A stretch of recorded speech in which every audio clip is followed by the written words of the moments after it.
পৃথিবী বিখ্যাত একজন ওলি, তার নাম আল্লামা ইমাম শরফুদ্দিন আল বুসুরি রহমাতুল্লাহ আলাইহি। বর্তমান মিশর, এই মিশরের রাজধানীর নাম কায়রো। কায়রো থেকে সমুদ্র উপকূলীয় একটা এলাকার নাম আছে আলেকজান্দ্রিয়া। আমাদের যেমন কক্সবাজার অথবা চট্টগ্রাম পোর্ট, ওই মিশরের সমুদ্র উপকূলীয় এলাকার বন্দর নগরীর নাম হলো আলেকজান্দ্রিয়া। এই বন্দর নগরীতে একটা অলির বর্গা আছে, তার নাম আল্লামা ইমাম শরফুদ্দিন বুসুরি। এই আলেকজান্দ্রিয়াতে বুসুর নামক একটা এলাকা আছে। ইমাম বুসুরি বলেন, দুনিয়ার মানুষটি ঘরের মধ্যে আমার পেশাব পায়খানা চলতে লাগলো। এইভাবে আমি চিন্তা করলাম, বসে থেকে লাভ কি? আমি আমার রসুলের শানে প্রশংসা গাথা লেখি, নাতে রসুল লেখি, কবিতা আমি লেখি নবীর শানে। Kazi Nazrul under matric pass, আমার দেশের একটা ছেলে। ও বন্ধুরা রে, ভালো করে শুনে যান, আশিক রসুল হওয়ার জন্য বিরাট বড় মুফতি হওয়া লাগে না। আশিক রসুল হওয়ার জন্য বিরাট বড় ডক্টর ডিগ্রি লাগে না। আশিক রসুল হওয়ার জন্য সুন্দর চেহারা লাগে না। আশিক রসুল হওয়ার জন্য পয়সা হওয়া লাগে না। আশিক রসুল হওয়ার জন্য বংশ লাগে না। যার দিল নবীর জন্য কাঁদে তিনি আশিক হতে পারে। কি কথা বলেন, ঠিক কিনা? ইমাম শরফুদ্দিন বুসুরি কবিতা লিখে নবীর শানে নাত লেখে। কাজী নজরুল আমার নবীর শানে নাত লিখতে লিখতে ৪৫০০-এর মতো লিখলেন। ত্রিভুবনের প্রিয় মুহাম্মদ এলো রে দুনিয়ায়, রে সাগর আকাশ বাতাস দেখবি যদি আয়, রে সাগর আকাশ বাতাস দেখবি যদি আয়। ধুলির ধরা বেহেশত আজ জয় করিল দিল রে লাজ। আজকে খুশির ঢল নেমেছে ধূসর সাহারায়, রে সাগর আকাশ বাতাস দেখবি যদি আয়, রে সাগর আকাশ বাতাস দেখবি যদি আয়। এইরকম নাতে রসুল ইমাম বুসুরি বসে বসে লেখে।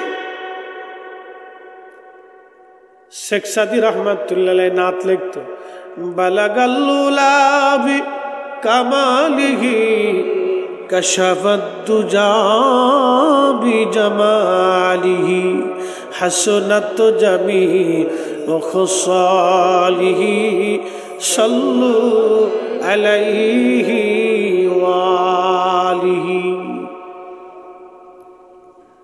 আল্লামা ডক্টর ইকবাল নাতে রসুল লিখছে, মগজ কোরা রুহে ইমা জান দিন হাসতে হুব্বে রহমাতুল আলামিন। মগজ কোরা রুহে ইমা জান দিন হাসতে হুব্বে রহমাতুল আলামিন। চিৎকার মেরে বলেন না ইয়া রাসূলুল্লাহ। পাকিস্তানের আশিক তিনি নাতে রসুল লিখছেন সাবিরি এইভাবে, হে সবজ গম্বদ ওয়ালি মঞ্জুর দুআ করনা, जब वक्त नजर आए आका दीदार अता करना, दीदार अता करना। मैं कब्र अंधेरी में घबराऊंगा जब तन्हा, কবরে আন্ধেরি में घबराऊंगा जब तन्हा इमदाद मेरी करने आ जाना रसूल अल्लाह इमदाद मेरी करने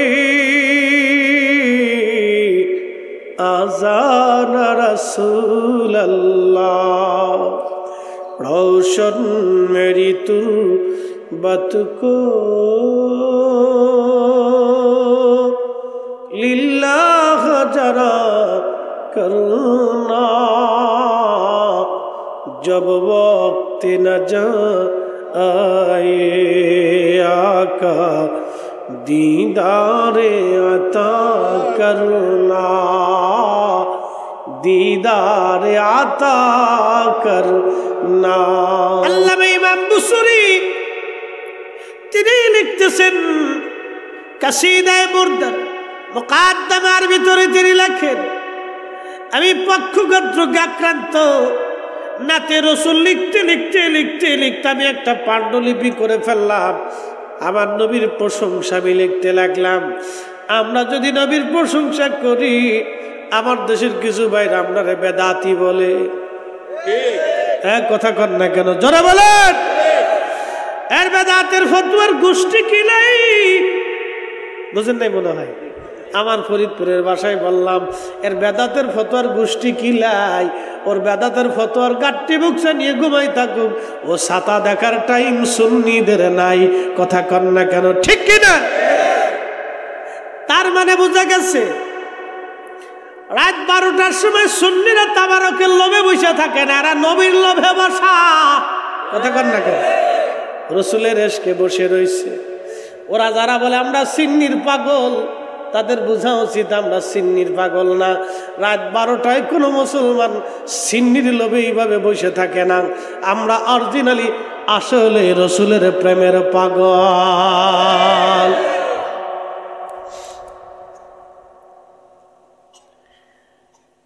তাজিয়া কাটার মুসলমান শরফুদ্দিন বুসরি বললেন, আমি একদিন রাত্রিবেলা ঘুমানো স্বপ্নের ঘরে দেখি রে রাহমাতুল্লিল আলামিন আমার নবী তশরিফ আনছে। ইয়া রাসূলুল্লাহ ইয়া হাবিবাল্লাহ ইয়া রাসূলুল্লাহ ইয়া হাবিবাল্লাহ। আমার মৌত নিদান কালে থাকিও নবীজি আমার শিয়রে, আমারি মৌত নিদান কালে থাকিও নবীজি আমার শিয়রে, করিব চুম্বন কদম ধরিয়া। বলেন করিব কদম ধরিয়া। ইয়া রাসূলুল্লাহ ইয়া হাবিবাল্লাহ ইয়া রাসূলুল্লাহ ইয়া হাবিবাল্লাহ। মাতা পিতা যাহাদের অন্ধকার কবরে দেখি নবী গো মায়াবী নজরে, তোরা লইও হাসর মাজারে, তোরা লইও হাসর মাজারে।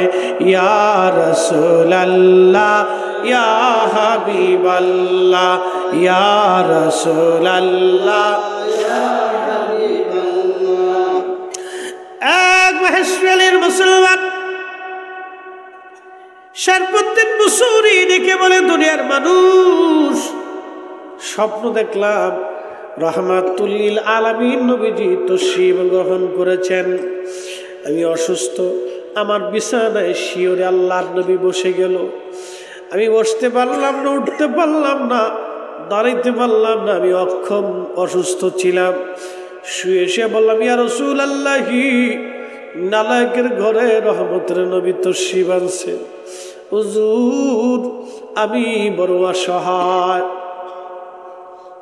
আল্লাহর হাবিব আমার শিয়রে বিছানার পাশে প্রিয় নবীজি তশরিফ গ্রহণ করলেন। আমাকে ডাক দিয়ে বললেন, এ শরফুদ্দিন বুসুরি, তুমি কি লেখো? আমি ডাক দিয়ে বললাম, ইয়া রাসূলুল্লাহ, নালায় কি লিখবে গো নবীজি? আমি বুসুরি আপনার শানে কবিতা লিখি, আপনার প্রশংসা লিখি। নবীজি ডাক দিয়ে বলেন, বুসুরি রে, কি কি লেখো তুমি আমারে একটু পড়ে পড়ে পড়ে পড়ে শোনাও। শরফুদ্দিন বুসুরি বলেন, আমি সেই সময় বসে বসে কাসিদে বুরদা শরীফ আমি পড়তে লাগলাম, আমার নবীজির সামনে আমি পড়তে লাগলাম। যখন আমি ছন্দের মোহনায় টান দিলাম, দেখি আল্লাহর হাবিবের প্রেমের ছন্দে প্রিয় নবীজি দুলতেছিলেন, নবীজির ভালো লাগতেছিল। যখন আমি নাতিয়ে বন্ধ করে দিলাম, প্রিয় নবী ডাক দিলেন, শরফুদ্দিন বুসুরি, তোমার কি হয়েছে? আমি বললাম, ইয়া রাসূলুল্লাহ, নালা একবার অসহায়, পক্ষঘাত প্যারালাইসিস রোগে আমি আক্রান্ত হয়ে গেছি। হুজুর, আমার একটা পা সবাস হয়ে গেছে, আমি বসতে পারি না, চলতে পারি না, ইবাদত করতে আমার কষ্ট হয়। হুজুর, আমি বড় অসহায়। আল্লাহর নবী ডাক দিয়ে বলেন, বুসুরি, কোন দিকে তোমার সমস্যা বলো। আমি ইশারা করে বললাম, ইয়া হাবিবাল্লাহি, আমার এই সাইডটা একবারে পড়ে গেছে। আমি দেখি বুসুরি বলতেছে, দুনিয়ার মানুষ রে, আমি দেখলাম রহমতের নবীর রহমতের হাত মোবারক যখন আমার গায়ের মধ্যে লাগাইলো, স্বপ্ন দেখলাম, সঙ্গে সঙ্গে আমার প্যারালাইসিস ভালো হইয়া গেল।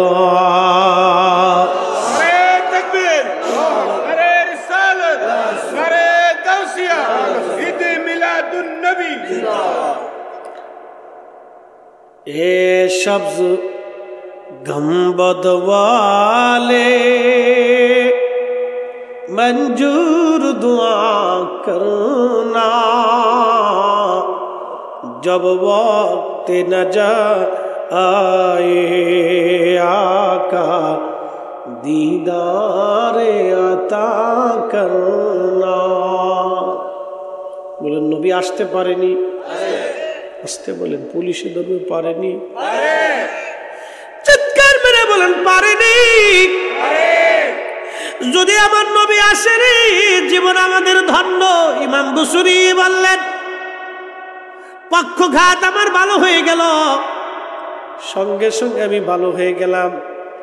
আমার পেয়ারা নবীজি পবিত্র গা মোবারক একটা সবুজ চাদর ছিল, ইয়ামানি নকশা করা। কি করা? নকশা করা চাদর। চাদর মোবারক নকশা করা ছিল, সবুজ জান্নাতের চাদর, যেটা কি ইয়ামানি চাদর বলা হতো। ওই চাদরখানা নবীজি গা মোবারক থেকে আমার গায়ের উপরে বিছাই দিল। শরফুদ্দিন বুসুরি বললেন, দুনিয়ার মানুষ, আমার ঘুম ভেঙে যাওয়ার পরে দেখলাম পুরা ঘর আল্লাহর জান্নাতের ঘ্রাণ। এতই সুন্দর জীবনে কোনোদিনই ঘ্রাণ আমি শুনি, দেখি নাই, শ্রবণ করি নাই।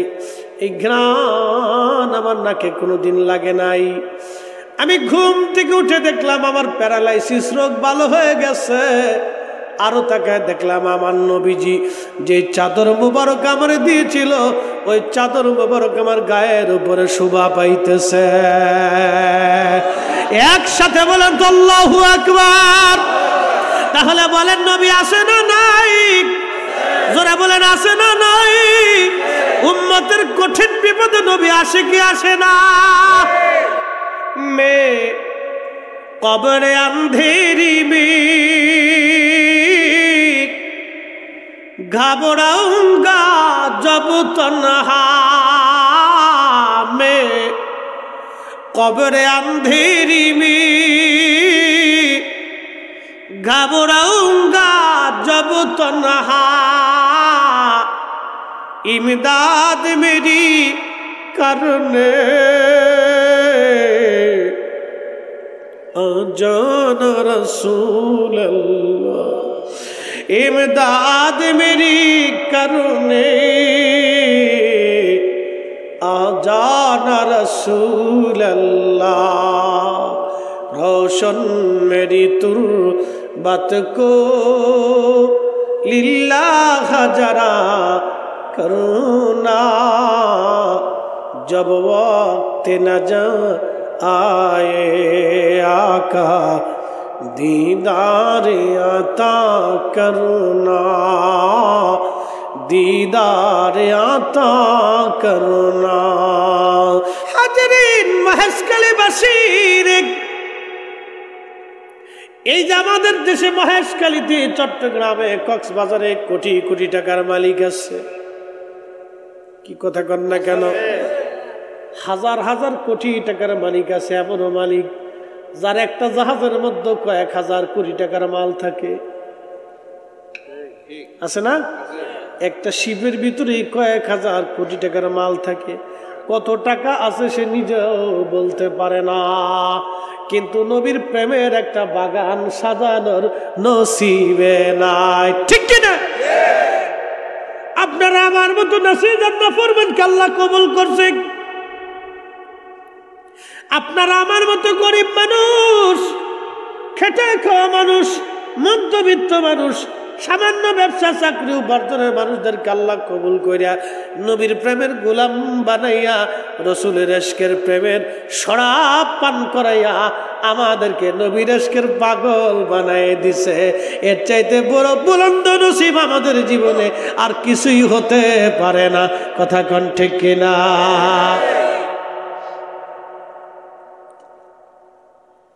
কারবালার ময়দানে সৈন্য ছিল 22,000 ইয়াজিদের। প্রধান সেনাপতি যিনি, বলবো প্রধান সেনাপতি যিনি, তার নাম সেনাপতি আমর বিন সাদ। পরিচয়টা দিয়ে যায় তার, কত বড় ছিলেন দেখেন। তার বাবার নাম ছিল সাদ বিন আবি ওয়াক্কাস রাদিয়াল্লাহু আনহু। পৃথিবীর মধ্যে নবীর জমানাতে আল্লাহর নবী দুনিয়াতে থাকা অবস্থায় 10 জন সাহাবীর নাম বলে জান্নাতের সার্টিফিকেট দিয়ে গেছেন।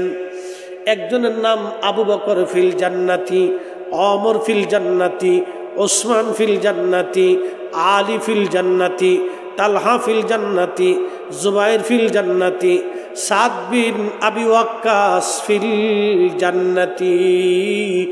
তার ছেলে সেনাপতি আমর কারবালার প্রধান সেনাপতি ইয়াজিদের পক্ষে ইমাম হুসাইনকে জবাই করার জন্য আসছিল। সাদ বিন আবি ওয়াক্কাস ফিল জান্নাতি, সাইদ ইবনে জুবাইর ফিল জান্নাতি, আবু উবাইদা ইবনে জাররাহ ফিল জান্নাতি, আব্দুর রহমান ইবনে আউফ ফিল জান্নাতি। 10 জন সাহাবীকে নবীজি জান্নাতের সার্টিফিকেট দিলেন। একজন সাহাবী সাদ বিন আবি ওয়াক্কাসের সন্তান, উনি ইন্তেকাল করেছিলেন। তার ছেলেটা আমর বিন সাদ টাকার ক্ষমতার জন্য আজকে আহলে বাইত রসুলের বিরুদ্ধে 22,000 সৈন্যের কমান্ডার হইয়া দাঁড়াই রয়েছে। শুধু টাকা অর্থের কারণে, ক্ষমতার জন্য এদেশের মানুষ বেঈমান হয়ে যায়, নাফরমান হয়ে যায়।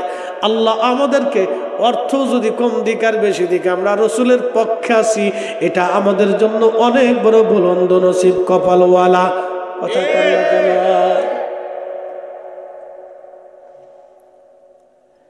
হাজিরিন,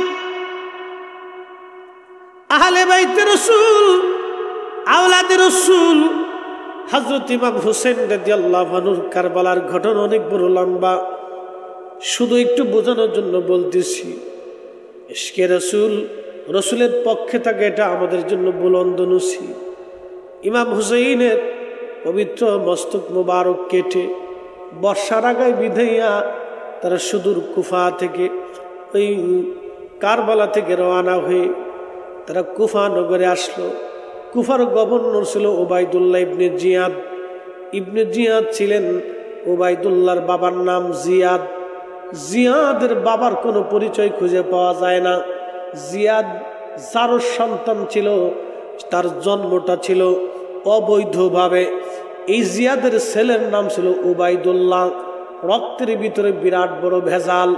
মনে রাখবেন, আমার রসুলের সম্মান নিয়ে যারা ছোট করে দেখে, ছোট করে বলে নবীর শানকে যারা ছোট করে বলে, ছোট করে দেখে, প্রত্যেকটার জন্মের ভিতরে ভেজাল আছে। এই ইবনে জিয়াদ মসজিদে কুফাতে হুসাইন রাদিয়াল্লাহু আনহুর পবিত্র মস্তক পায়ের কাছে রাখছে, ভাষণ দিচ্ছে হাজার হাজার মুসলমান। মনোযোগ দিবেন। আপনারা অনেক সময় বিভ্রান্ত হয়ে যায়, বলেন হুজুর এরাও তো নামাজ কালাম পড়ে, এরাও তো রোজা রাখে, এরাও তো যাকাত হজ সদকা দেয়, এদের ভিতরে তো বিরাট বড় বড় হাজি সাহেব আছে। আজকে কোন হাজির হজ কবুল হবে, কোনটা পাক্কা হাজি, কোনটা পাক্কা নামাজি, কোনটা পাক্কা ইমানদারি, ঘটনা থেকে আজকে আপনারা বুঝে যাবেন। হযরতে আহলে বাইত রাসূল, আওলাদে রাসূল ইমাম হুসাইন রাদিয়াল্লাহু আনহুর পবিত্র মস্তক কুফার মসজিদের ভিতরে ওই আপনার মিম্বরের সামনে রাখা হলো। উবাইদুল্লাহ ইবনে জিয়াদ মিম্বরে বসিয়া আহলে বাইত রাসূলের পবিত্র মস্তক তার পায়ের সামনে রাখছে। আহা, যাদের মাথা উন্নতম মশির, যাদের উসিলায় কোটি কোটি মানুষ জান্নাতে চলে যাবে, যাদের রক্তের উসিলায় কোটি কোটি কোটি কোটি পাপিষ্ট আমাদের মতো নাফরমানদেরকে আল্লাহ মাফ করে জান্নাত দিয়ে দিবে, তার পবিত্র মস্তক মাথা মোবারক আজ বেঈমানের পায়ের সামনে, মিম্বরের সামনে আর অসহায় হয়ে পড়ে আছে। সেই দিন হাজার হাজার মুসলমান মসজিদের মধ্যে বসা, উবাইদুল্লাহ ইবনে জিয়াদ ভাষণ দিচ্ছিল। ও মুসলমানেরা, তোমরা শোনো, আমিরুল মুমিনিন ইয়াজিদের বিজয় আল্লাহ দিয়েছে, আর মিথ্যাবাদী হুসাইনের পরাজয় আল্লাহ দিয়েছে। চিৎকার মেরে বলেন না নাউজুবিল্লাহি মিন যালিক। মসজিদের মধ্যে হাজার হাজার মুসল্লি বসা, একটা মুসলমানও সেই দিন প্রতিবাদ করে নাই। আজকেও ওই যে আমার দেশে দেখবেন একদল এইভাবে যারা নামাজ পড়ে, ওদের মসজিদে বাংলাদেশে মুহররম মাস আসলে ইয়াজিদের প্রশংসা করা হয় ওই মিম্বরে বসে বসে। আজকে ওরা ইয়াজিদকে মিম্বরে বসিয়ে ইয়াজিদের প্রশংসা করে। সেই দিনের উবাইদুল্লাহ ইবনে জিয়াদ আর এই বর্তমান উবাইদুল্লাহ ইবনে জিয়াদের মধ্যে কোনো তফাৎ নাই। ওরা সেই দিনেরও বেঈমান, আজকের ওরা বেঈমান। ওরা মুসলমানের ঈমান চুরি করার জন্য আসছে। আমরা সুন্নি মুসলমান যতদিন পর্যন্ত জিন্দা থাকব, এই জমিন থেকে রাসূলুল্লাহর শানের বেয়াদবি, আল্লাহর হাবিবের ইজ্জতের বিপক্ষে আমরা কখনোই মেনে নিব না। জীবন চলে গেলেও আমরা মানব না। হাত উঁচা করে বলেন ঠিক না বেঠে? সাচ্চে মুসলমান তারা, নামে মুসলমান, ইমানদারের ঈমান নিয়ে করছে যারা খেলা, ওরাই তো আসলে এজিদেরই চেলা। দাড়ি টুপি পাগড়ি আছে দেখতে মৌলানা, ভিতরে নাই নবী প্রেম, ইয়াজিদে ভরা। হেশকালীবাসী মনোযোগের সাথে শুনে যাবেন। হাজার হাজার মুসল্লি, কেউ প্রতিবাদ করে নাই। মসজিদের ভিতরে, মসজিদের এক কোণা একজন আশিক রাসূল বসা ছিলেন, তার নাম হযরত ইবনে আফিফ রাদিয়াল্লাহু আনহু। তিনি অন্ধ ছিলেন, চোখে দেখতেন না তিনি। হযরত ইবনে আফিফ মসজিদের এক কোণায় দাঁড়ায়া গর্জন ছেড়ে দিয়ে বলেন, এ মারজানার বেটা, নিমখারাম, কাকে তুমি আমিরুল মুমিনিন বলতেছ? নবীর দুশমনকে, ইয়াজিদকে তুই আমিরুল মুমিনিন বলতেছিস, আর আমার রসুলের আওলাদকে আজকে মিথ্যাবাদী বানাইছিস। আমি ইবনে আফিফের চোখ যদি ভালো থাকতো রে, আজকে মসজিদের মধ্যেই তোকে কতল করে দিতাম। আল্লাহু আকবার। মসজিদে মুসল্লি হাজার হাজার, ইমানদার কয়জন? জোরে জোরে জোরে জোরে জোরে। মুসল্লি হাজার হাজার, ইমানদার কয়জন? ইমানদার কয়জন? একজন। ভালো যদি বাসতে হয় নবীকে বাসো, ভালো যদি বাসতে হয় নবীকে বাসো। নবী তরানেওয়ালা, নবী বাঁচানেওয়ালা, প্রাণের চেয়ে অধিক ভালো নবীকে বাসো, ভালো যদি বাসতে হয় নবীকে বাসো। হাজিরিন, মসজিদে মুসল্লি হাজার হাজার, ইমানদার মাত্র একজন। আমার নবী বলেন লা ইউমিন, ইমানের স্বাদ হবেই না হাত্তা আকুনা হাব্বা ইলাইহি মিন ওয়ালিদিহি ওয়া বালাদিহি ওয়ান নাসি আজমাইন। তোমার ছেলে মেয়ে সন্তান সন্ততি, বাবা মা আত্মীয় স্বজন, পৃথিবীর সব কিছু থেকে তুমি যদি তোমার রসুলকে মহাব্বত করতে না পারো তুমি ঈমানদার হবা না, ঈমানদার হবা না। একটা মা কলিজার ভিতর থেকে তার সন্তানটাকে ভালোবাসে, মা ভালোবাসে কলিজার ভিতর থেকে, বাবা ভালোবাসে কলিজার ভিতর থেকে। যদি আপনি বুঝতে চান তাহলে আপনি দেখবেন ডিসকভারি চ্যানেল মাঝে মধ্যে বাঘেরা সিংহরা মহিষদেরকে দাবড় দেয় ধরার জন্য, এমনকি আপনি দেখবেন হরিণকে দাবড় দেয় ধরার জন্য। বাচ্চা হরিণ দৌড়ে কুলাইতে পারে না, কিন্তু মা হরিণ বাচ্চা রেখে চলে যায় না, বাঘের সঙ্গে মারামারি করে, সমস্ত শক্তি দিয়ে চেষ্টা করে বাচ্চারে বাঁচানোর জন্য। একটা মহিষ গরু বাঘের সাথে মারামারি করে নিজের বাচ্চাটাকে বাঁচানোর জন্য। আপনি মাঝে মধ্যে দেখবেন মুরগার ডিম বাচ্চা ফোটার পরে এই মুরগিগুলি বাচ্চাগুলি নিয়ে জঙ্গলের মধ্যে যায়, বাচ্চারে খুঁটে খুঁটে খুঁটে খুঁটে মা মুরগি খাওয়াইতে থাকে। আর ওই সময় কাক বা চিল আসে বাচ্চা নেওয়ার জন্যে, দেখবেন মুরগিটা তার বাচ্চারে বাঁচানোর জন্য চিল কাকের সঙ্গে মারামারি করে, অথবা বন্য প্রাণীর সাথে মারামারি করে। ওই মুরগাটা তার জীবন উপেক্ষা করে বাচ্চাটাকে বাঁচানোর জন্য মারামারি করে। এটার নাম মা, এটার নাম মা, এটার নাম মা। আল্লাহ রাসূল বললেন ওই মা কলিজার ভেতর থেকে নিজের জীবনের চাইতে সন্তানটাকে বেশি ভালোবাসে, তার চাইতে বেশি পরিমাণে আমি নবীকে যে ভালোবাসবি সে পাক্কা ইমানদার, পাক্কা ইমানদার।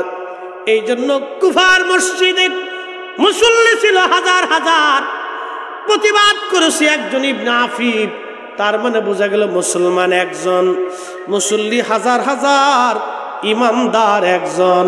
কি কথা কর না কেন, ঠিক কিনা? মুসল্লি হাজার হাজার, ইমানদার একজন একজন একজন। এশকে রসুল, এশকে রসুল, এশকে রসুল, এশকে রসুল, যার কারণে গত সৃজন রে দেখো চন্দ্র সূর্য তারা শূন্য ভরে, সে অচল নিশ চলে ধরা ধরে নবী পদবিনে ভাব সবই মিশে। মহেশখালীবাসী পবিত্র মস্তক দিয়ে যা হচ্ছিল সিরিয়াতে, ঘটনাটা বলে আপনাদেরকে নিয়ে দোয়ার দিকে যাব, একটু জিকির করব, তারপরে দোয়া যাব। মনোযোগ দিয়ে শুনে যান। আজকে আপনারা যারা মাহফিল সাজাইলেন আপনার একটা টাকাও বৃথা যায় নাই। যদি এই মাহফিলের জন্য পরিশ্রম করতে যে আপনার এক ফোঁটা ঘাম পড়ে যায় তাহলে ওই ঘামটাও আপনার নাজাতের কারণ হয়ে যাবে। একবার জোরে বলা যাবে কি ইয়া রাসূলুল্লাহ? বুঝাইতেছি, দলিল দিচ্ছি। পবিত্র মস্তক নিয়ে যা হচ্ছিল সিরিয়ার দিকে, সিরিয়ান সৈন্যরা ইয়াজিদের সৈন্যরা নিয়ে যাচ্ছে কার মস্তক? আহলে বাইতে রসুল ইমাম মাকাম হুসাইন রাদিয়াল্লাহু আনহুর পবিত্র মস্তক নিয়ে যাচ্ছে। আহারে, বর্ষার আগে বিদায় নিয়ে যাচ্ছে। বিকেল ঘনিয়ে সন্ধ্যা নেমে আসলো মরুর প্রান্তর। সৈন্যরা বলল দেখো বিরাট বড় একটা গির্জা আছে, এই গির্জাতে খ্রিস্টান পাদ্রী আছে, আমরা তার কাছে যাই সাহায্য চাই। আজকে রাত্রিটাই গির্জার মধ্যে আমরা কাটাবো, সকালবেলা আবার আমরা রওনা হয়ে যাব। সৈন্যরা যে বলল, দেখো পাদ্রী, আমরা তোমার কাছে আজকে রাতের জন্য আশ্রয় চাই, তোমার গির্জার মধ্যে রাত্রিবেলা থাকবো, বিনিময়ে তোমাকে কিছু পয়সা করে দেব, আমরা সকালবেলা আবার এখান থেকে বের হয়ে যাব। বাচ্চা ওই লোকেরা নাক দিয়ে বলতেছে, পাদ্রী বলল, তোমরা কারা? বলে, আমরা সিরিয়ানিয়াজিদের সৈন্য। তখন পাদ্রী দেখতেছে বুরকা পরিহিত, পর্দার আবৃত কিছু নারীরা, অত্যধিক পরহেজগার, লাজুক, আর তারা অত্যন্ত পেরেশানি যুক্ত, চোখে কান্নার পানি। হজরতে আহলে বাইত রসুল সম্পর্কে পাদ্রী ডাক দিয়ে বলল, লোকেরা, এই মহিলাগুলি কানা, এইভাবে পর্দা করে তারা বুরকা আবৃত হয়ে তারা এইভাবে চোখে পানি নিয়ে বসে আছে, কারণ কি? মলিন চেহারা, ক্ষুধার্ত আর তৃষ্ণার্ত মনে হচ্ছে। এরা কারা? সিরিয়ান সৈন্যরা বলল, এরা আহলে বাইত রসুল, নবীর বংশধর, নবীর পরিবারের মেয়েরা। জয়নাব উম্মে কুলসুম সহ আর অন্যান্যরা। তখন এই পাদ্রী ডাক দিয়ে বলল, আহা, বর্ষার আগায় বিদায় রাখছে এই নুরানি চেহারার, সুন্দর সুন্দর চেহারার এই পবিত্র মস্তক কার, এই মাথা কার? বলবানি। তখন ওই সিরিয়ান সৈন্যরা বলল, তুমি তাকে চেনো নাই, উনি আমাদের আওলাদের রসুল ইমাম হুসাইন রাদিয়াল্লাহু আনহু। পাদ্রী চোখের পানি ছেড়ে দিয়ে বললেন, তোরা কত বড় নাফরমান, এই মাথা তোরা কেন কেটেছ? তোরা নবীর উম্মত হইয়া নবীর দৌহিত্রের মাথা কেটে বর্ষার আগায় বিধাইয়া তোরা সিরিয়ায় রওনা করছ। পাদ্রী ডাক দে বলল, হারে, আমরা ঈসা নবীর অনুসারী, ঈসা আলাইহিস সালামের পায়ের জুতা মুবারকের সঙ্গে লেগে থাকা ধুলাবালি যদি আমরা পাইতাম, আমরা খ্রিস্টানরা এটাকে স্বর্ণ দিয়ে মুড়াইয়া আমরা একটা মহা সম্মানে ইজ্জতের সাথে আমরা রেখে দিতাম। আর তোরা জিন্দা রাসূলের আহলে বাইত পাওয়ার পরেও মাথা কেটে নিয়ে তাদেরকে অপমান করে বর্ষার আগায় বিদায় আনন্দ করো। তোরা কি করে মুসলমান হবি? আহা, তোরা কি করে মানুষ হবি? আমি নবী না মানিলাম, কি যে ভুল করিলাম, আমি নবী না মানিলাম, কি যে ভুল করিলাম, ভস্মে ঢালিলাম ঘি, মানুষ হইয়া ভবেতে আসিয়া মানুষের করিলাম কি, মানুষ হইয়া ভবেতে আসিয়া মানুষের করিলাম কি। কষ্ট হইতেছে আপনাদের? তাহলে একসাথে যারা বলেন তো আল্লাহু আকবার। ওই পাদ্রী ডাক দিয়ে বলতেছে, সৈন্যরা, আমার গির্জার ভিতরে গোপন সিন্ধুকের ভিতরে আমি 10,000 স্বর্ণ মুদ্রা রাখছি। কত হাজার? 10,000 স্বর্ণ মুদ্রা, বর্তমানে কয়েকশো কোটি টাকা হবে। 10,000 স্বর্ণ মুদ্রা রাখছি, তোদেরকে আমি 10,000 স্বর্ণ মুদ্রা সব আমি তোদেরকে দিয়ে দিব, কিন্তু একটা শর্ত, আজকে একটা রাখি ওই পবিত্র মাথা মোবারক আমার কাছে দিবি, আমি একটা রজনী মাথা মোবারকের খেদমত করব। না না, হয় না। চিৎকার মেরে জোরে বলেন না ইয়া রাসূলুল্লাহ।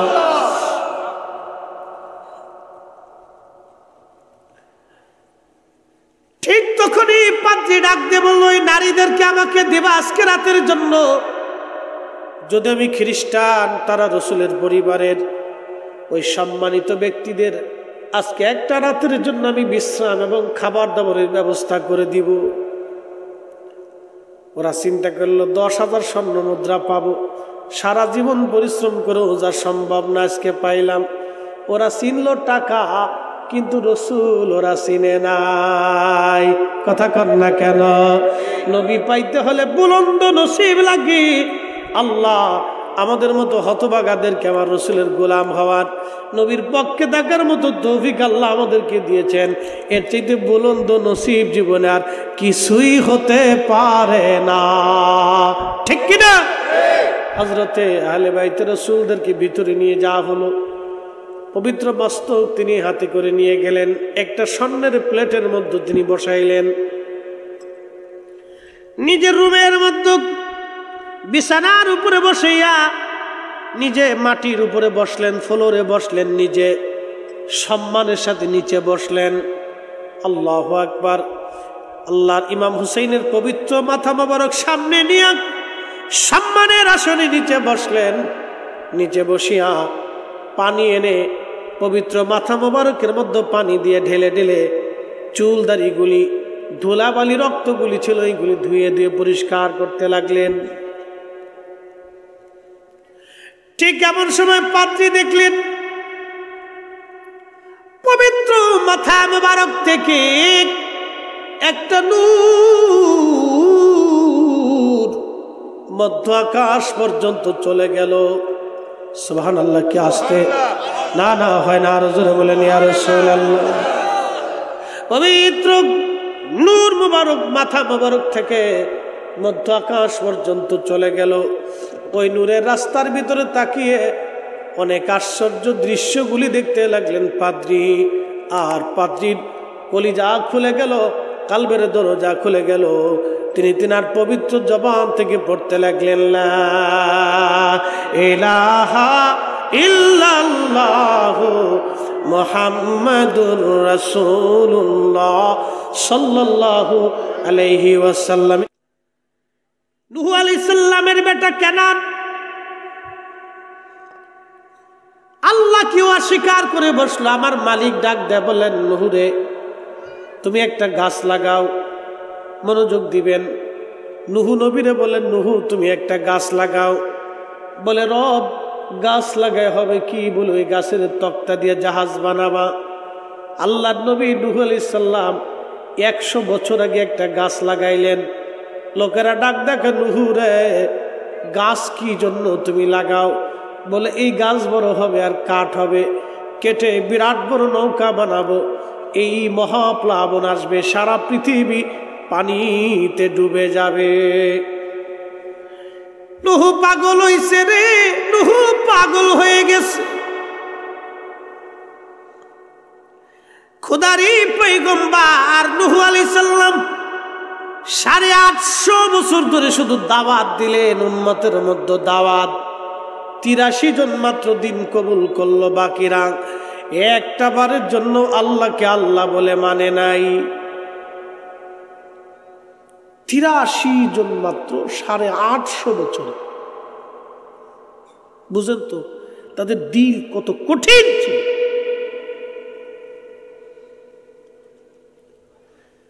কত কঠিন দিনের অধিকারী। গাছ লাগাইলেন 100 বছর আগে, ফলাফল হবে 100 বছর পরে। ঠিকই 100 বছরে বিরাট বড় গাছ হলো। আল্লাহর পয়গম্বর গাছ কেটে তক্তা বানাইয়া বিরাট বড় নৌকা বানাইলেন। 3 তলা বিশিষ্ট নৌকা, 3 তলা বিশিষ্ট বিরাট বড় জাহাজ। নূহ নবী কিন্তু 3.5 হাত মানুষ ছিলেন না।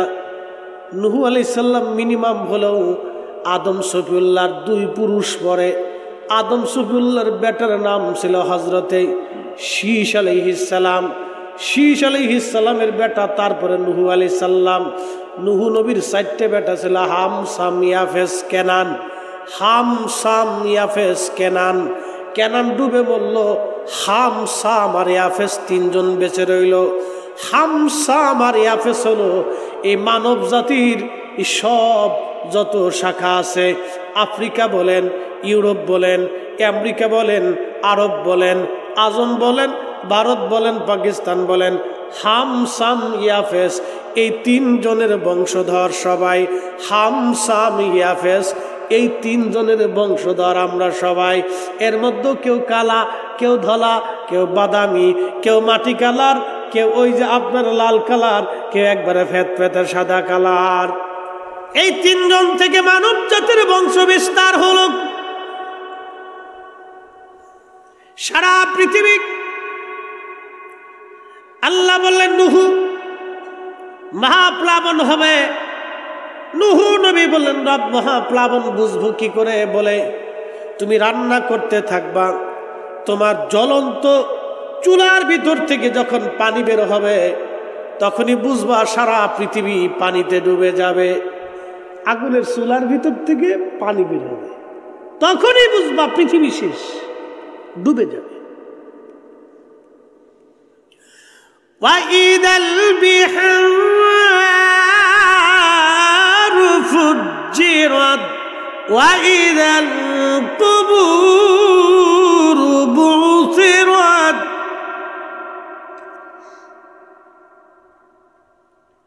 মহেশখালীবাসী সমুদ্র উদ্বেলিত হবে, সমুদ্রের পানিগুলি পৃথিবীতে আছাড় মারবে। কোরআন বলতেছেন ওয়াইদাল বিহারু ফুজ্জিরাত, সমুদ্র উদ্বেলিত হবে, সমুদ্রের তলদেশটাকে আল্লাহ উঁচা করে দিবেন, সমুদ্রের পানিগুলি নিচ থেকে আল্লাহ পাক তুলে ধরবেন, সমুদ্রের তলদেশ আল্লাহ উঁচা করে দিবেন। সেন্ট মার্টিন দ্বীপ আপনি কি জানেননি? আজ থেকে 500 বছর আগে দ্বীপের কোনো অস্তিত্ব পৃথিবীতে ছিল না। আজকে দ্বীপের ইতিহাস আপনাদেরকে শোনাই দিয়ে যাই। শুধু ওয়াজ করলে হবে না, আল্লাহর কুদরত আপনাদেরকে জানাই দিয়ে যাই। 1000 বছর আগে এই উপমহাদেশে একটা ভূমিকম্প হয়েছিল, বিরাট বড় ভূমিকম্প হয়েছিল। আল্লাহু আকবার। তখন তো বিল্ডিং সিল্ডিং এত কিছু ছিল না, যার কারণে মানুষ ভূমিকম্প বুঝতে পারে নাই। ও যুবকেরা শুনে যাও, ও আমার মা বোনেরা ঘরের ভিতর থেকে শুনে যাবেন। আমি সহজ সরল ভাষায় সাবলীল ভাষায় বলার চেষ্টা করতেছি। ঘুমিয়ে থাকবেন, ঘুম থেকে উঠে আর কিছুই দেখতে পারবেন না। আল্লাহু আকবার। তারও 400 বছর পরে পৃথিবীতে এই উপমহাদেশে আর একটা ভূমিকম্প হলো। অর্থাৎ আজ থেকে 400 বছর আগে একটা ভূমিকম্প হলো। এই ভূমিকম্পটা এত বড় ভয়াবহ ছিল, এত বড় ভয়াবহ যে আজকের যেই সেন্ট মার্টিন দ্বীপ আপনারা দেখেন পানির উপরে, সেই সেন্ট মার্টিন দ্বীপটা ছিল পানির নিচে, সমুদ্রের ভিতরে ছিল।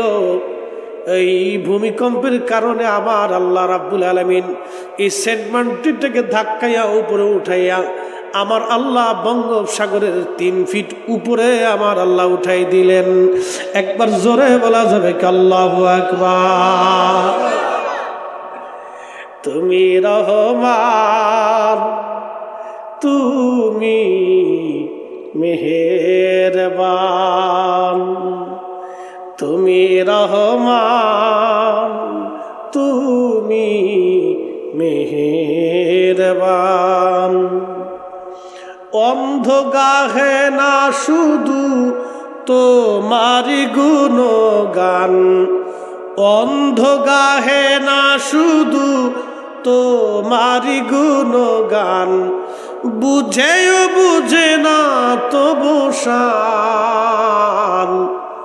তুমি রহমান, তুমি মেহেরবান, তুমি রহমান, তুমি মেহেরবান। 400 বছর আগে যে মালিক সেন্ট মার্টিন দ্বীপ থেকে পানির ভিতর থেকে উপরে উঠাই দিল, আগামী কালকে অথবা আজকে রাত্রে সেই মালিক ভূমিকম্প দিয়ে সেই দ্বীপটাকে আবার পানির নিচে নিয়ে যেতে পারে। কথা বলেন না কেন, ঠিক কিনা? তাহলে বলেন আজান হবে কার? জোরে বলেন কার? জিকির হবে কার? ইবাদত হবে কার? সেজদা দেব কাকে? আইন মানব কার? আল্লাহ যেটা হালাল করেছেন সেটা হালাল মেনে চলবেন, আল্লাহ যেটা হারাম করেছেন সেটা হারাম মেনে চলবেন, আল্লাহ যেটা বৈধ করেছেন সেটা বৈধ মানবেন, অন্যের 1 শতাংশ জমিন কখনো নিয়ে যাবেন না, 1 ইঞ্চি জমিন অন্যের কারো আপনি মেরে খাবেন না, 1টা টাকাও অন্যের কারো আপনি মেরে দেবেন না। 400 বছর আগে সেন্ট মার্টিনের জন্ম হলো বাংলার দেশে, কিন্তু জানেননি একটা বিপদ আল্লাহ পাক এখনো বাংলার আকাশে মেঘে জোড়া দিয়ে রাখছে। ওই যে ভূমিকম্প হলো, বাংলাদেশের প্লেটের নিচে ফাটল সৃষ্টি হয়ে রয়েছে। বাংলাদেশের যে মাটির নিচে যে একটা প্লেট আছে, এই প্লেটটা ফেটে রয়েছে। ফাটাটা কোথার থেকে জানেননি? সিলেট থেকে, একেবারে ময়মনসিংহ কিশোরগঞ্জ দিয়ে আপনার টাঙ্গাইল হয়ে গাজীপুর দিয়ে ঢাকা দিয়ে একটা ভূমিকম্প হবে বাংলাদেশে আজ অথবা কাল। ভূতত্ত্ববিদ বিজ্ঞানীদের গবেষণায় 100 বছর পরেও হতে পারে, 400 বছর পরেও হতে পারে, অথবা আজকে রাত্রিবেলাও হতে পারে সেই ভূমিকম্পটা। সেই ভূমিকম্পটা 9 স্কেলের ভূমিকম্প হবে বাংলাদেশে। 9 স্কেলের ভূমিকম্পে শুধু ওই অঞ্চল যাবে না, কুমিল্লা চট্টগ্রাম দিয়েও বিরাট বড় ধাক্কা লাগবে। এই বিরাট বড় ধাক্কায় 14 কোটি মানুষ আক্রান্ত হবে, 3 কোটি মানুষ জায়গায় মার্ডার হবে, বাকি মানুষগুলি আহত হবে, অনেকে নিহত হবে। 14 কোটি মানুষের তার আওতার ভিতরে আক্রান্ত হবে, 3 কোটি মানুষ জায়গার উপরে মারা যাবে।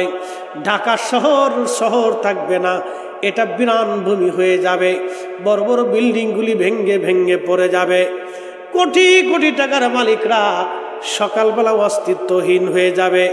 ক্ষমতার গর্বে টাকার অহংকারে যে মানুষগুলির দেমাগ বিরাট বড় ছিল, সকালবেলা ঘুম থেকে উঠে দেখবে তার কিছুই নাই, একেবারে ফকিরি মিসকিন হয়ে গেছে, ভিক্ষা দেওয়ার মতো লোক তালাশ করে পাবে না। কথা কন না কেন? টাকার গরমে, ক্ষমতার গরমে, পয়সার গরমে মানুষকে আমরা অনেক সময় মানুষই মনে করি না, রিক্সাওয়ালারে রিক্সাওয়ালা মনে করি না। মনোযোগ দিবেন, মনে কষ্ট নেবেন না। যদি এই ওয়াজটা আমার শহরে করার দরকার ছিল, কিন্তু অনলাইনে লক্ষ লক্ষ মানুষ এই ওয়াজ আমার দেখবে। শহরে অনেক মানুষ রিক্সাওয়ালারে মানুষ মনে করে না, ওই অটোওয়ালারে মানুষ মনে করে না, যে বেটা শ্রমিক তারে মানুষ মনে করে না। শহরের ধনী ব্যক্তির বাড়ি যারা কামলা দেয়, ওই ধনী ব্যক্তিরা গরিবদেরকে মানুষই মনে করে না। আপনি জানেন না, শহরের বহু নারীরা কাজের মেয়ে ছোট ছোট বাচ্চাদেরকে অত্যাচার করে, কি পরিমাণে মারে পিটায়। এটা যদি আপনি দেখতেন, জীবনে কোনোদিন আপনার সন্তানটাকে কাজের বুয়া বানাইতেন না।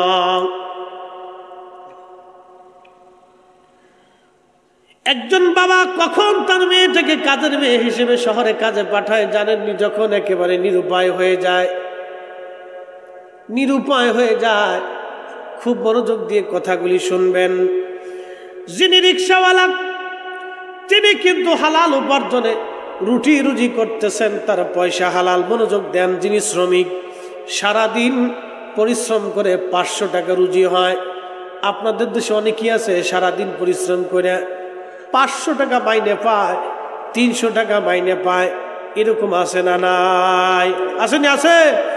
আপনি 500 পাইলেন, ইমাম সাহেবের প্রত্যেক দিনের রুজি মাত্র 250 টাকা।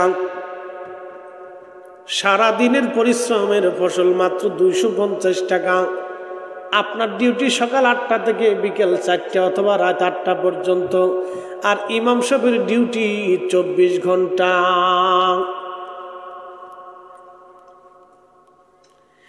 এরপরও মাসে 50 টাকা 100 টাকা গ্রামের মানুষ দিতে চায় না। ক্যাশিয়ার সাহেবের জান শেষ হয়ে যায় টাকা উঠাইতে গেলে। আজ দিব, কাল দিব, 6 মাস 1 বছরের বাকি ফেলাইয়া অনেক মুসল্লি ইমামের বেতনের টাকা পরিশোধ করলো না। এই মুসল্লি মরে যাওয়ার পরে বলেন তো, ইমাম দিল কিয়ামতের ময়দানে ইমামের টাকা বুঝাই দিয়ে তারপরে জান্নাতে যাওয়া লাগবে। জান্নাত বাপ দাদার কালের খুদ্দারি সম্পত্তি না। ইমামের টাকা বুঝাই দিয়ে তারপরে জান্নাতে যেতে হবে।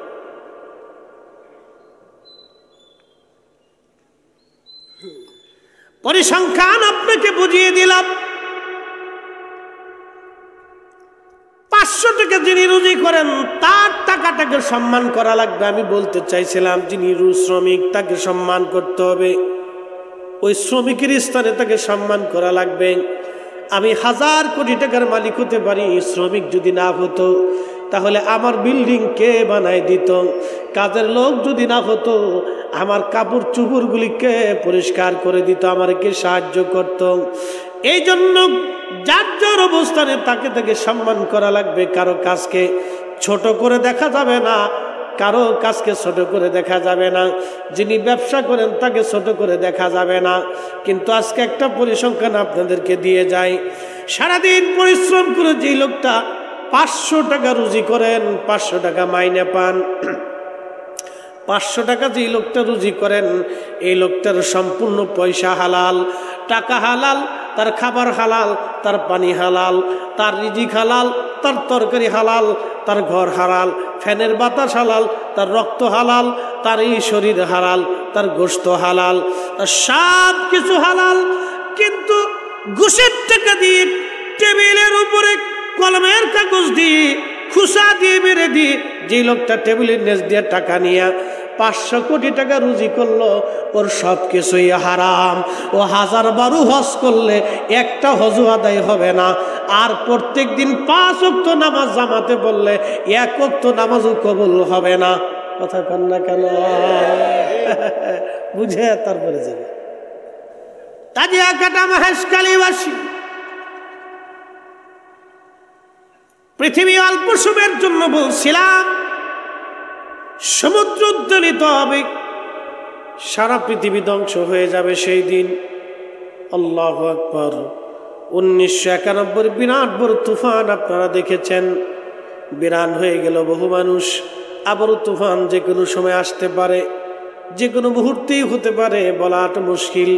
কিন্তু 1450 বছর আগে আমার আল্লাহ বললেন ওয়া ইদাল কুবুর বুশিরাত, আমি আল্লাহ রাব্বুল আলামিন হাসরের মাঠ কায়েম করব।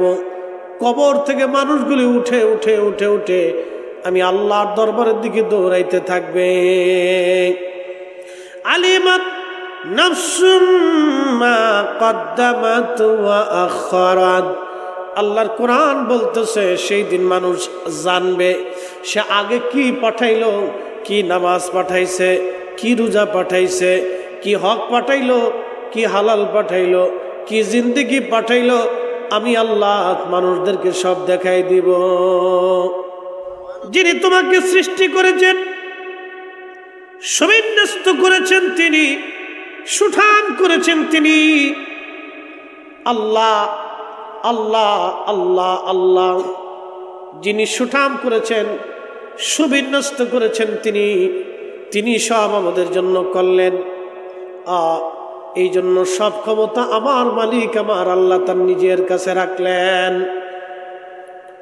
এই যে প্যারালাইসিস, পক্ষঘাত যদি রোগে একবার আক্রান্ত হন, পৃথিবীর কোনো ওষুধ আবিষ্কার হয় নাই, এই রোগ আপনাকে পরিপূর্ণ ভালো করে দিবে। কোন ওষুধ? ব্রেন স্ট্রোক করলেন একবার, পৃথিবীর আর কোনো ওষুধ নেই আপনাকে পরিপূর্ণ সুস্থ করে দিবে। হার্ট স্ট্রোক করলেন একবার, পৃথিবীর আর কোনো ওষুধ নেই আপনাকে সুস্থ করে দিবে। ডায়াবেটিস হয়ে গেল একবার, পৃথিবীতে আর কোনো ওষুধ নেই আপনাকে সুস্থ করে দিবে। এইডস হয়ে গেল একবার, পৃথিবীতে আর কোনো ওষুধ নেই আপনাকে সুস্থ করে দেবে। একটু জিকির করেন লা ইলাহা ইল্লাল্লাহ, জোরে জোরে লা ইলাহা ইল্লাল্লাহ, ও লা ইলাহা ইল্লাল্লাহ, হক লা ইলাহা ইল্লাল্লাহ, হাসবি রব্বি জাল্লাল্লাহ, মা ফি কলবি গায় আহা নূর মুহাম্মদ, বলি নূর মুহাম্মদ, বলি লা ইলাহা ইল্লাল্লাহ, লা ইলাহা ইল্লাল্লাহ, জোরে লা ইলাহা।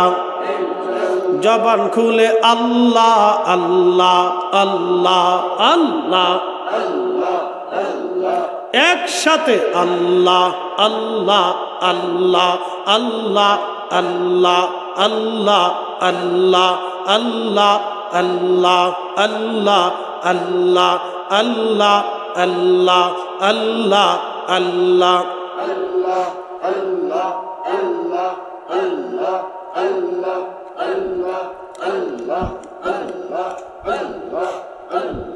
সালাত সালাম গো আমার দুরুদ সালাম গো আমার কইও নবী মুস্তাফায় তোমরা যদি যাও রে মদিনা আল্লাহ আল্লাহ আল্লাহ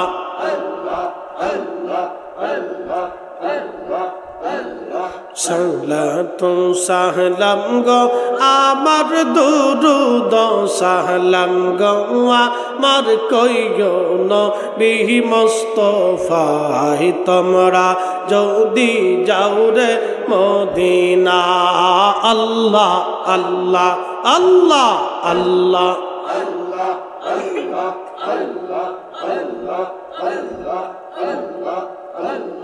ওই মদিনা শরীফের মাঝে নূরের একটি খাম্বা সে গো ওই মদিনা শরীফের মাঝে নূরের একটি খাম্বায়া সে গো সেই খাম্বাতে হেলান দিয়া সেই খাম্বাতে হেলান দিয়া খুদবা দিতেন মুস্তাফা তোমরা যদি যাও গো মদিনা আল্লাহ আল্লাহ আল্লাহ আল্লাহ আল্লাহ আল্লাহ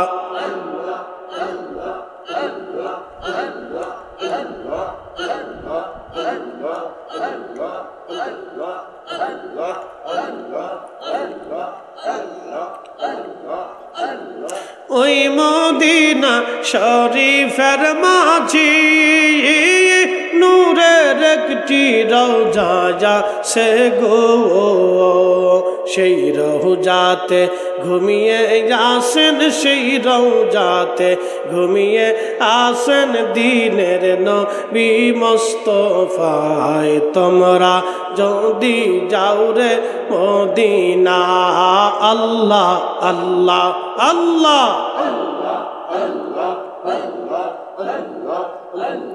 সালাতু সালাম গো আমার দুরুদ সালাম গো আমার কইও নবী মুস্তাফায় তোমরা যদি যাও রে মদিনা আল্লাহ আল্লাহ আল্লাহ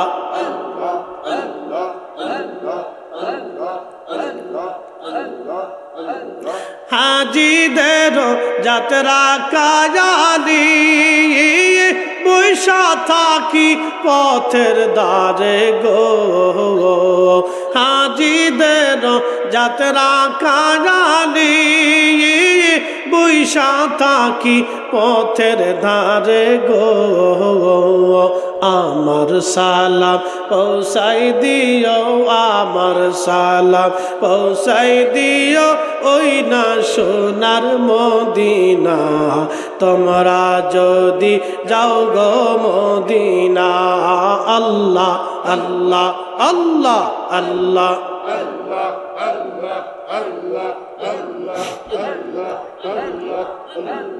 সালাতু সালাম গো আমার দুরুদ সালাম গো আমার কইও নবী মুস্তাফায় তোমরা যদি যাও গো মদিনা আল্লাহ আল্লাহ আল্লাহ আল্লাহ আল্লাহ আল্লাহ আল্লাহ আল্লাহ আল্লাহ আল্লাহ আল্লাহ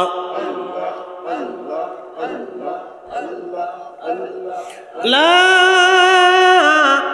ইলাহা ইল্লাল্লাহু মুহাম্মাদুর রাসূলুল্লাহ সাল্লাল্লাহু আলাইহি ওয়াসাল্লাম। বেঈমানরা টাকা নিয়ে তারা চলে গেল, তারা দুনিয়া পাইল কিন্তু আখিরাত পাইল না। আর পাদ্রী খ্রিস্টান হওয়ার পরেও আমার রসুলের এশকে আখেরাত করাই করিয়া জান্নাতের উচ্চ মাকাম নিয়া ঈমান নিয়ে আহলে বাইতে রাসূলের সঙ্গে কিয়ামতের ময়দানে হাসর নাসর হইয়া জান্নাতে চলে যাবে। একবার জোরে বলা যাবে কি মারহাবা। রাসূলের পক্ষে থাকা এটা নসিব লাগে।